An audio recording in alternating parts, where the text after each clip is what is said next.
روز همگی بخیر. ویدیویی که مشاهده می‌فرمایید در رابطه با روش درمان ناباروری IUI هست. من یه چند وقتی بود که میخواستم یک ویدیوی مناسب به شما نشون بدم. البته این روشی که اینجا داره توضیح میده IUTPI هست که تقریبا همون IUI. بنابراین با دیدن این انیمیشن شما حدودا میتونید متوجه بشید که IUI چیه. IUI یک روش ساده برای کمک به باروری افرادی هست که دچار ناباروری هستند.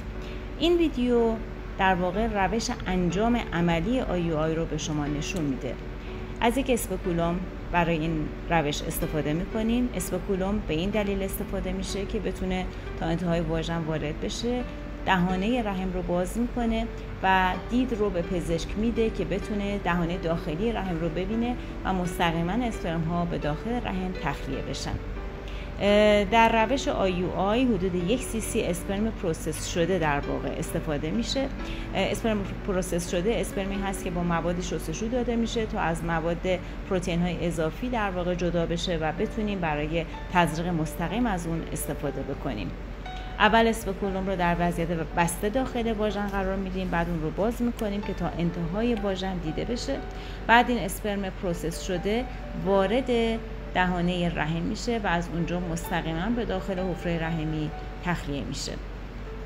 در این روش اسپرماتوزوا در تماس مستقیم با سلول تخمک یا اووسیت قرار میگیره و احتمال باروری رو در یک خانم بسیار بالا میبره.